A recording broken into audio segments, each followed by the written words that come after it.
Assalamualaikum warahmatullahi wabarakatuh. Innal hamdalillah nahmaduhu wa nasta'inuhu wa nastaghfiruh wa na'udzu billahi min syururi anfusina wa min sayyiati a'malina may yahdihillahu fala mudhillalah wa may yudlilhu fala hadiyalah. Asyhadu an la ilaha illallah wa asyhadu anna Muhammadar Rasulullah. Baik, di sini saya akan mempresentasikan tugas ilmu Rossam Usmani yang diampu oleh Profesor Dr. Kiai Haji Ahmad Alim LCMA. Saya dengan nama Muhammad Nur Azami, NPM, jurusan Ilmu Al-Quran dan Tafsir semester 4.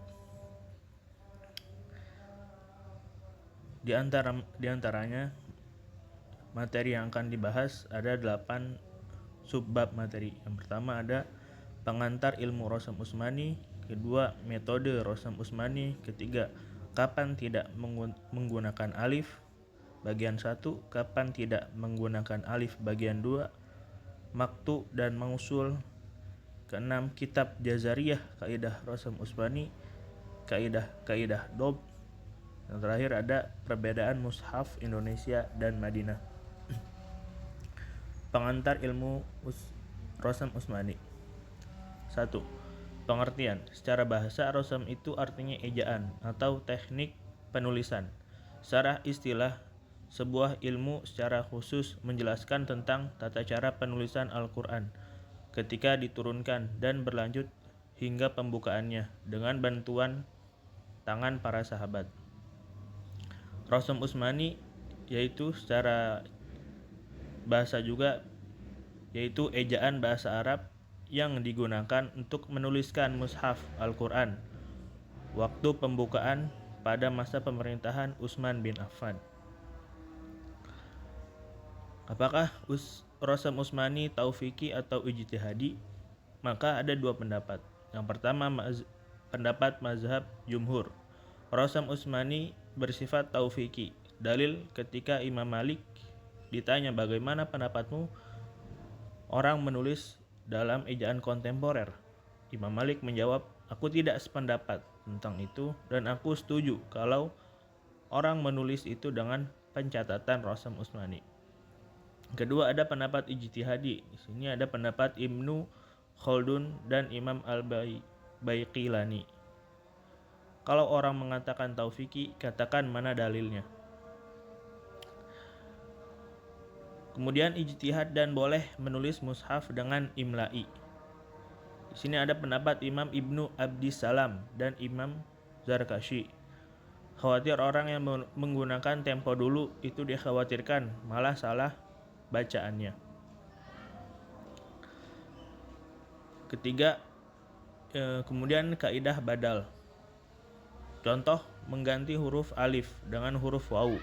Misalnya as-sholatu menjadi as-sholawat ditambahkan wawu. Kemudian az-zakatu menjadi az-zakat ditambahkan wawu. Atau sebaliknya gitu.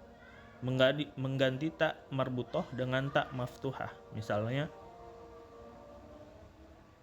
imro'atun menjadi imro'atun, menjadi tak maftuhah.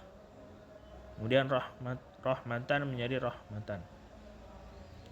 Di sini arti badal yaitu mengganti huruf dengan huruf yang lainnya.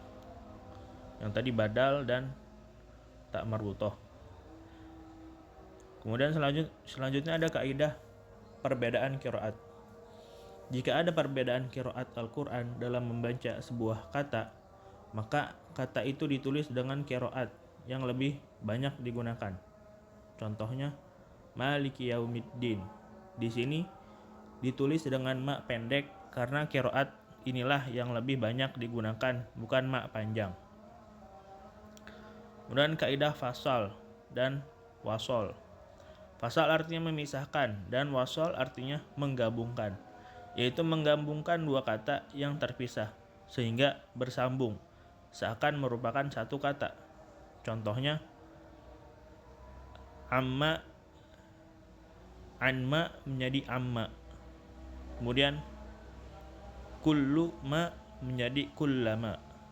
Yang terakhir ada anma menjadi amma. Kemudian kapan alif itu dibuang?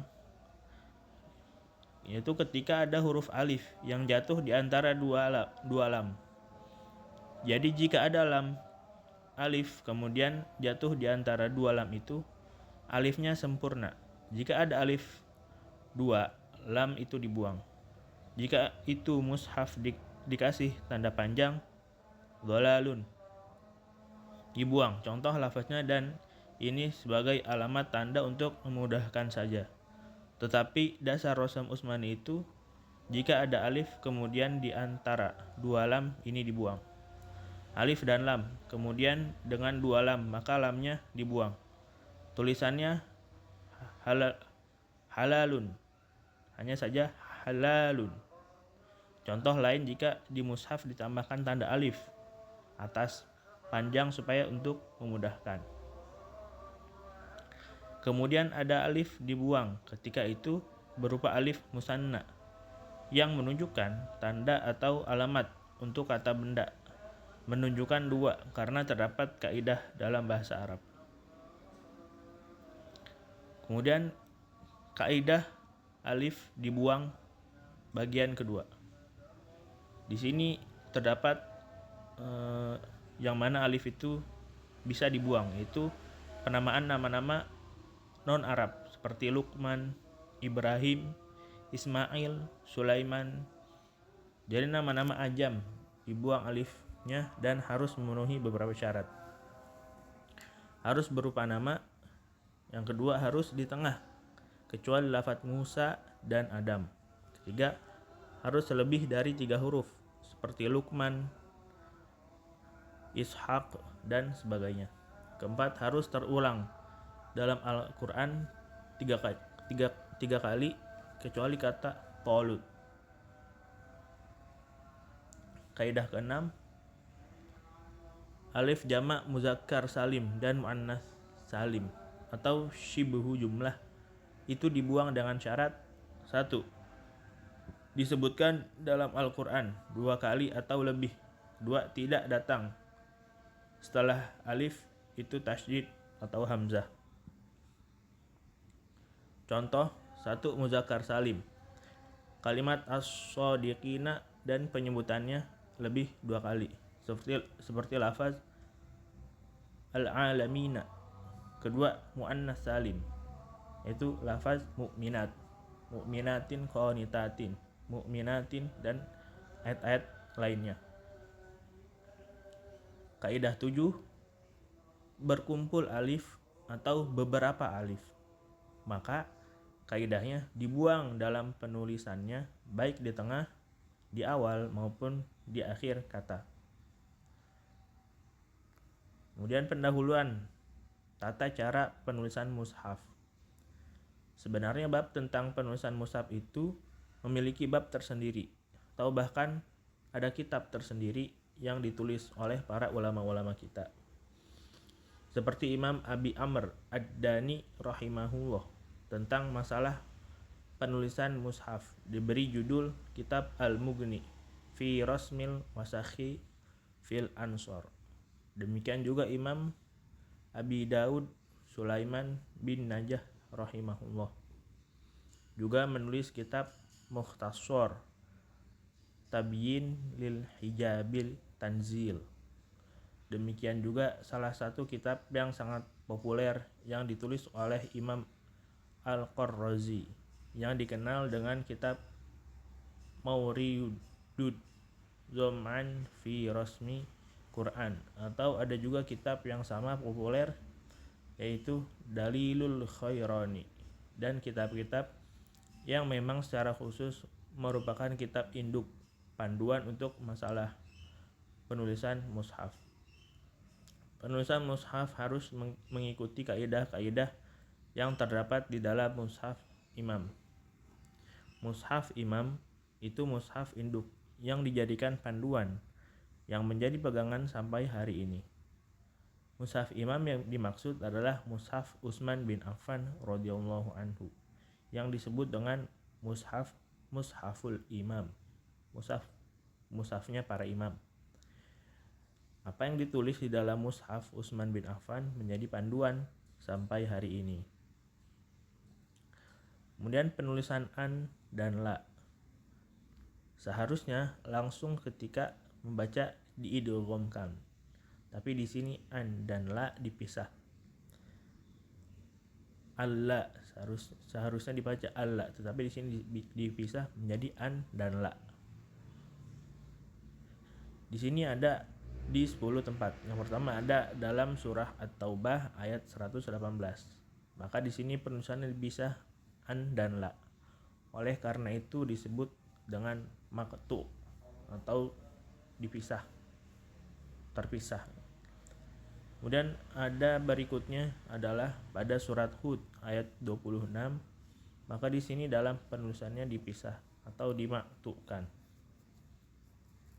Dan seperti juga di surat Al-Mumtahanah ayat 12, surah Al-Hajj ayat 26, surat Al-Qalam ayat 24, surat Ad-Dukhan ayat 19, surat Al-A'raf ayat 105, surat Toha ayat 118, dan surat Yasin ayat 60.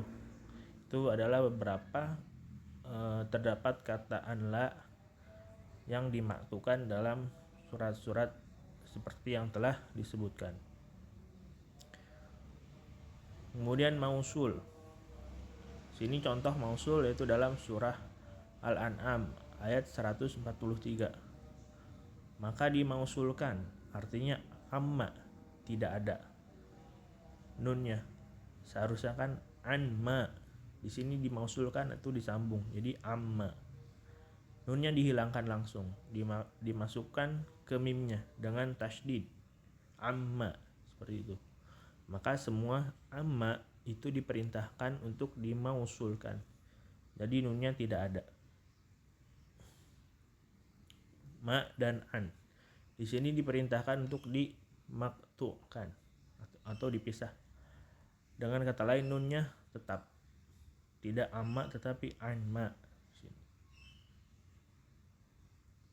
Kemudian masuk ke dalam ulasan kitab Jazariyah. Sini terjemahan dari kitab aslinya. Itu kaidah Rosam Usmani. Pertama, ketahuilah masalah maktu atau dipisah. Dua kata yang ditulis terpisah dan mausul. Dua kata yang ditulis bersambung. Serta permasalahan penulisan huruf ta, apakah ditulis dengan ta marbutoh atau ditulis dengan ta maftuhah pada mushaf Imam Utsmani. Karena pengetahuan terhadap penulisan erat ini erat kaitannya dengan persoalan waqaf dan ibtida atau biasa disebut tanda berhenti atau tanda memulainya baca Al-Quran, khususnya saat waqaf dan ibtida yang darurat atau waqaf dan ibtida ikhbari atau yang dimaksud dengan sebagai bentuk ujian dan pengajaran. Mushaf Imam Utsmani. Mushaf Utsmani inilah yang dijadikan pedoman untuk seluruh kaum muslimin di dunia ini. Jadi mushaf yang ditulis di zaman Utsman yang kemudian dijadikan mushaf induk, yang mana satu mushaf yang akhirnya dicetak atau disalin beberapa eksemplar atau salinan, dengan satu dikirim ke Mekah, satu dikirim ke Syam, satu dikirim ke Kufah, satu dikirim ke Basrah, dan satu dikirim ke Sayyidina Utsman sendiri dengan dokumen Utsman. Jadi total ada 5 mushaf yang disalin. Mushafnya satu tapi maksudnya disalin. Kalau zaman dulu belum terdapat teknologi fotokopi, oleh karena itu ditulis, cara menyalinnya ditulis. Disalin dengan salinan yang sama jumlahnya, yaitu 5 salinan atau 5 eksemplar. 5 itu pendapat yang rojih atau kuat. Kemudian juga ada yang mengatakan 7 ataupun 6 eksemplar. Tetapi yang pendapat yang paling rojih itu ada 5 eksemplar yang dibagikan ke beberapa kota. Kemudian mushaf Imam Utsmani. Kemudian dari sini, dari 5 eksemplar itu yang dipakai sebagai standar tolak ukur penulisan mushaf yang ada di dunia ini, yaitu mushaf imam, yaitu mushafnya para imam, yaitu mushaf Utsmani dengan metode khusus di dalam penulisan mushaf Utsmani. Salah satunya penulisan maqtu dan atau hamzah waqaf, kemudian hamzah wasol, dan juga penulisan tentang masalah kapan ditulis tak yang bulat itu dan kapan taknya ditulis secara mabsutah yang terbuka itu. Nanti ada hukumnya sendiri-sendiri di dalam mushaf imam. Jadi harus diperhatikan kaidah-kaidahnya. Bagaimana nanti hamzah wasol, bagaimana menulis tak, apakah taknya ditulis maftuhah atau mabsutah, itu terdapat tata cara penulisannya sendiri dalam mushaf Imam Utsmani atau mushaf Utsmani. Hamzah qat'a dan hamzah wasol. Di sini qat'a yaitu ditulis di awal, di tengah maupun di akhir. Juga bisa dibaca di tengah dan di akhir. Wasol yang artinya penulisannya dibunyikan hanya di awal saja.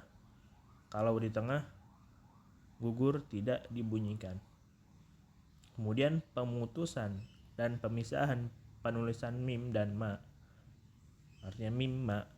Di sini dipisah mim dan ma. Terdapat di beberapa tempat di surah Rum ayat 28. Kemudian juga ada di surat An-Nisa ayat 25. Jadi biasanya ditulis mimma, itu digandeng atau digabungkan. Kemudian berikutnya diberikan tasdid, itu sebagai wasol, hamzah wasol. Qawaidud dob. Sebelum ke materi qawaidud dob, sini ada beberapa sanggahan, yaitu orientalis menyangka Rasul Utsmani adalah rekayasa, padahal terdapat kaidah-kaidah tata cara penulisan Rasul Utsmani sendiri, terdapat ilmunya tersendiri, bukan rekayasa yang disangka oleh para orientalis. Kemudian mushaf pada zaman Utsman dikirim ke Basrah, Kufah, Syam, Hijaz, dan Madinah. Juga ada yang khusus dipegang oleh Sayyidina Utsman, dan beliau khatam Al-Quran dengan Al-Qurannya dengan satu sholat dengan mushaf itu. Saat akan dibunuh juga Utsman baca Quran dengan mushaf ini, dan darah mengalir pada surah Al-Kahfi, tepatnya pada kata wal yatalattaf. Di situ biasanya terdapat tanda merah, itu tanda dibunuhnya ya Utsman saat membaca ayat terakhir surat Al-Kahfi. Kemudian penulisan mushaf dipandu agar sesuai dengan wahyu. Dan terakhir ada perbedaan mushaf Indonesia dan Madinah. Mushaf standar Indonesia atau yang disebut dengan MSI dibuat untuk maslahat umat dengan pengkajian yang mendalam oleh para pakar yang ahli. Dalam ilmu rasm ada dua guru besar, yaitu Imam Ad-Dani dan Imam Abu Daud, yang sangat terlihat kecondongannya sehingga terjadi perbedaan. Mungkin sekian materi yang dapat saya sampaikan, kurang lebihnya mohon maaf. Wabillahi taufiq wal hidayah. Wassalamualaikum warahmatullahi wabarakatuh.